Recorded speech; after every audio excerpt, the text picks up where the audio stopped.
Well everyone, I've been using iPadOS 27 on my M4 iPad Pro since it launched in the developer beta at WWDC, and while iPadOS 26 gave us that big visual overhaul with liquid glass and then of course all the beautiful multitasking kind of windowing and Mac-like features, iPadOS 27 might not have all the front-end UI changes that iPadOS 26 had, but there is a ton of nuance and a ton of new features and a lot to like when it comes to using iPadOS 27 on your iPad. So let's break down everything new and everything specifically that came new to the iPad with iPadOS 27. Let's get into it. And then I quickly wanted to talk about the supported devices that are getting iPadOS 27. So there's kind of two tiers to iPadOS 27. We have the complete update, which is basically just iPadOS 27 with some of the UI changes, and then most importantly, all the performance updates. So you're looking at the iPad mini 6th generation or newer, you're looking at the iPad 9th generation or newer, you're looking at the 11-inch iPad Air 4th gen or newer, and then finally the iPad Pro 2nd gen or newer. So unfortunately, the 1st generation iPad Pro will not be getting iPadOS 27. And then when it comes to all the Siri enhancements, you're looking at basically any M-powered iPad, both on the iPad Pro front and the iPad Air front, and then the A17 Pro iPad mini will be getting all the new Siri enhancements. None of the entry-level iPads will be getting it, unfortunately, but we'll see exactly what Apple does with that with new iPads coming right around the corner. But now let's get into all the new features because there's a lot in there that I've been wanting for years, and they're finally here. Well, right everyone, let's get right into this. I have my M4 iPad Pro here with iPadOS 27. I have the 1TB, 16 gigs of RAM version, which means that I do get the latest on-device or best version of Siri. If you have one with 12 gigs of RAM or less, which is, again, iPads don't come with 12 gigs of RAM, so if you have 8 gigs of RAM, then you will be getting the quote-unquote lesser Siri. The capabilities are going to be relatively the same, it'll just be faster on the 16 gig RAM versions because, again, we're working on device with those models. But let's get into iPadOS 27 first and some of the different changes and UI features that Apple did implement here. So let's first go into a native application, something like, the settings app, and you can see that they did kind of fix the UI in terms of making everything extend all the way to the end here. So everything is a little bit more rounded off. It's not bubbled over. There's only one layer now for this setting, and this is going to be similar across all the native applications, and I'm sure a lot of other apps will be adopting this new interface when it comes to just making everything look a little bit uniform. But then in terms of exactly what you're getting that's new, one of my favorite new features is actually in Safari, and you can see that it is functioning right now and functioning perfectly. So now Safari is going to be smartly grouping not only your tabs, but also organizing your bookmarks by topic and organizing your reading list by topic. So you can see here that I have a bunch of different tabs open right here. If honestly, they could probably do a little bit better in terms of organizing because a lot of these have to do with travel. But you can see here that I have a couple different ones that are now open, and one of them has a little drop-down caret right there, as you can see. So that means that these two have been organized together because they're both from 9to5Mac. You can press this little organize button as well, so it organizes everything perfectly. So now you have a bunch of different ones. You can see that they're now organized into separate tabs. It now brought all the travel ones together. These are just travel, seats.aero, Etihad, the seating chart and things like that, another Google search. Then you have this one, which is all 9to5Mac ones, and then you have these two, which have to do with some research I was doing with the Sony camera. So I love to be able to see this. It gives you a good look of exactly what's going on, and I like how it just makes everything a little easier to find in a pinch, right? Because a lot of these, you're going to have to go and toggle between a lot, but now they're easy to find with this new view and being able to organize everything as you see fit. And this isn't a setting or anything, this is now just a part of the interface and how it's all done, but that's going to be Safari. It's gotten much faster and much smoother, so that's always good to see. But before we continue, a quick word from our sponsor, Paperlike. So by this point, you are fully aware of my love affair with my iPad Pro. From the moment I picked one up in 2018, the first accessory that I threw on it was a Paperlike screen protector. I knew that I was going to use my iPad for note-taking, for sketching, for ideation with the Apple Pencil, and when I used it without the screen protector, it didn't feel natural just gliding on a pane of glass. And then when I did install it, Paperlike 3 and their nanodot technology gave you that resistance and that feel of literally writing on paper, making it feel much more natural and easy to use. It gives you the perfect amount of friction and feedback without compromising the precision of the Apple Pencil, which not every single screen protector can say. But probably the most innovative part of the new Paperlike 3 is a new butterfly application process. They've removed a lot of the friction of the hardest part, which is actually installing the screen protector on your iPad, and they've done this by removing a ton of plastic and waste out of the packaging, while also making it much more accurate. They also include a helper tool in here, which actually acts as that credit card they use to kind of scuff out the bubbles, as well as a precision tool in there with that helper tool that gets you everything aligned the way that it should be. And on top of that, they've also added an interactive on-screen guide, so it walks you through exactly how to install the screen protector on the iPad that you're installing it on and making sure that it's aligned perfectly with all the bubbles removed and you're using that butterfly application process correctly. So if you're planning on picking up a brand new iPad, you're gifting an iPad, or you just want to get a gift for somebody who is actually using a new iPad, consider the Paperlike screen protector because it is the #1 recommended accessory that I've been using for the last 8 years on every single one of my iPads, from the iPad Pro to the iPad Mini and everything in between. So big shout out to Paperlike for partnering up with 9to5Mac and continuing to support the channel. And now back to iPadOS 27 and how it's completely revamped the iPad.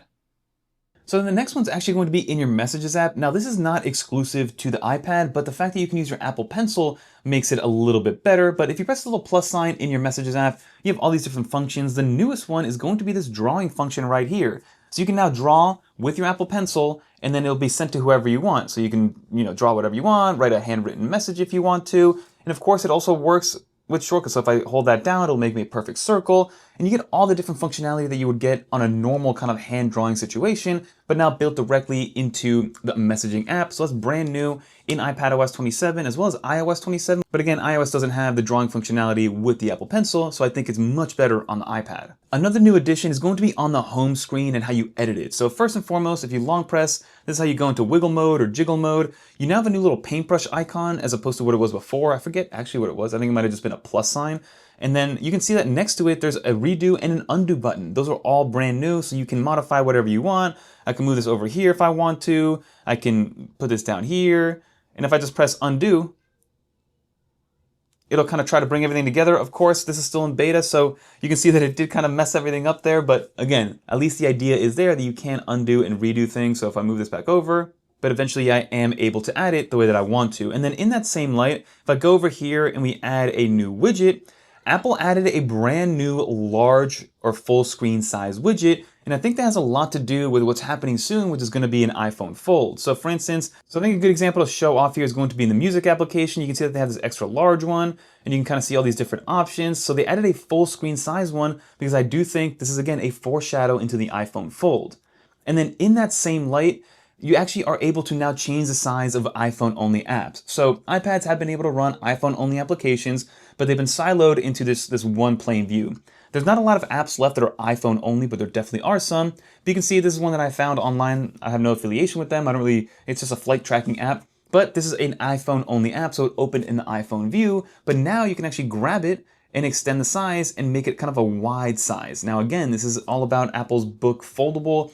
And I think that Apple's getting ready to turn iPhone-only apps and help support this new wide view on the inner display of the iPhone. So again, this is new in iPadOS 27.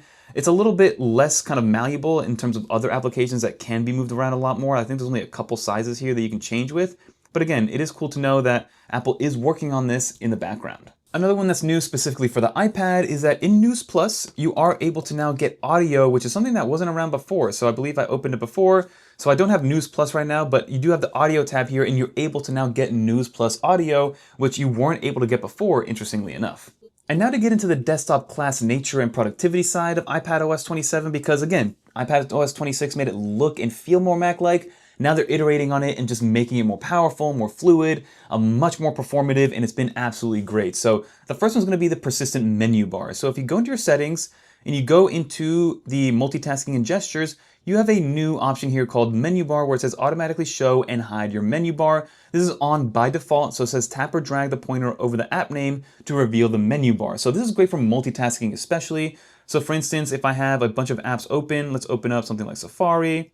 Let's make this a little smaller. Maybe we can quad view this thing and go right here. Let's open up another app. Maybe we can open up the home application. Maybe we can open up another one like the files application. So now you're able to see what's going on here. So if I hover over and tap on the home app, you can see that the home icon now showed up in the menu and taskbar. Same thing goes over here. If I hover over here, Safari does the same thing. And then when you hover over the taskbar, it'll then bring up the entire menu. And you have all your menu taskbar situations as well. So I love how this is all shaping up to be. Like this feels very Mac-like. I don't know about you guys, but it feels very, very Mac-like. And if I, again, tap over here, you can see that I have Safari. I can open up all the different options for Safari, even though I have 4 different apps open. So this has been a great addition to just making everything feel more Mac-like and make it feel more productivity focused. And then Apple did mention that apps are much more fluid and much faster, not only to open, but to move around as well. So opening this up, moving it around, resizing it has been so fluid. Like this is It works super well and super fast. Everything loads up and renders kind of in real time. So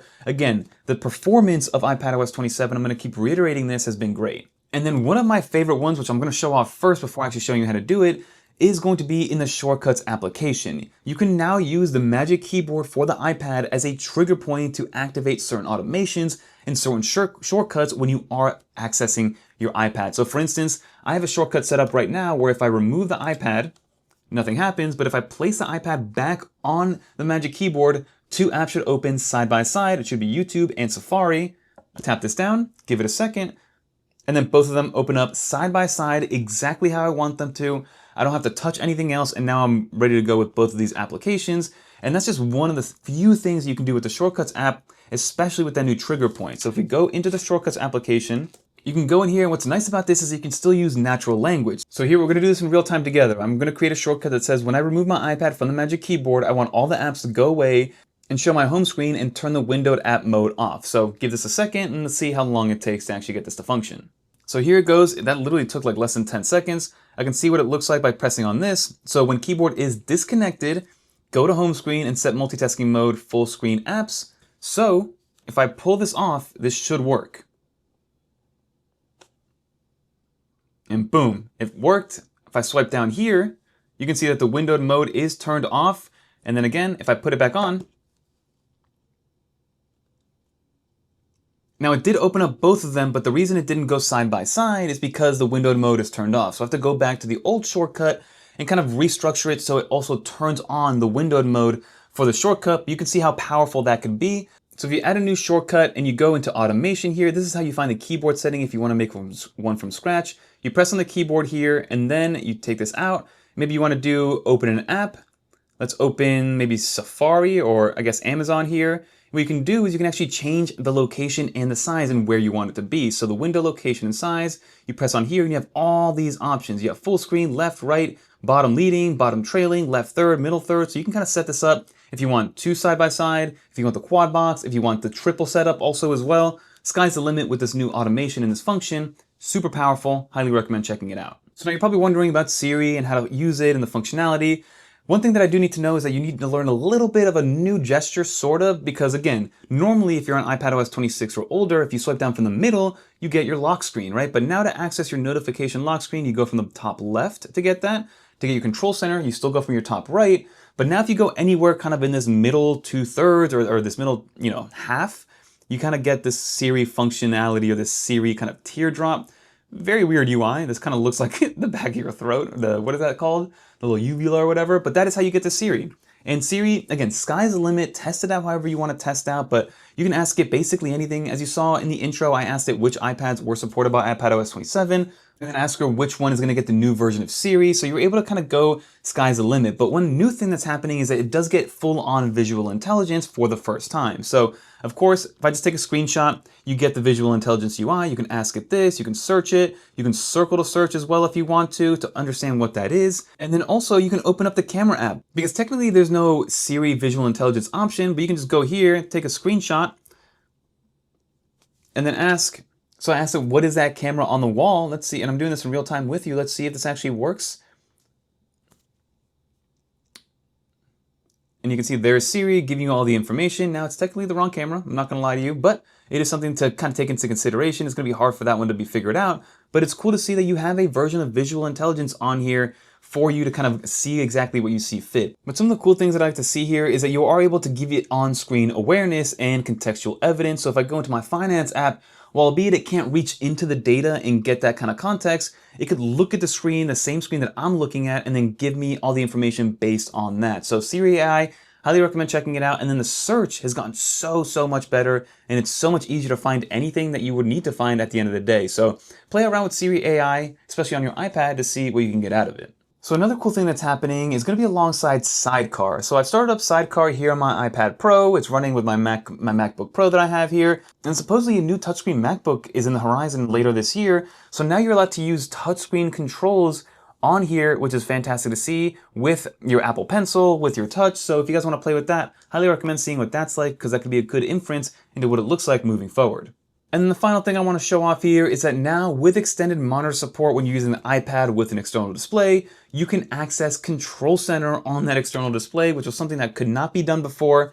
And I'm very happy that is here. So definitely try that out and it works fantastic and there's no complaints with it. I'd like to be able to have all that in there, which is great to see. But that'll do it, everybody. Let's finish up the video. So that would just about do for this video, everyone. As you saw, there is a ton to like about iPadOS 27. A lot of it has to do with the performance. Again, this is a developer beta 1 and it is super snappy. Battery life has been great. Everything is responsive. There's a couple little things here and there, just bugs that need to be fixed, like some of the icons kind of going dark, even though they're still usable, which is great. But again, those are just developer beta kind of growing pains.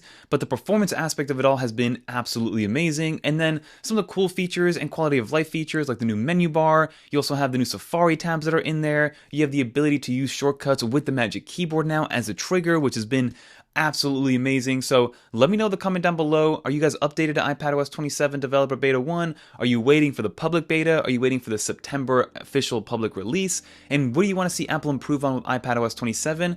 And give me some cool examples of how you've been using Siri AI on your iPad.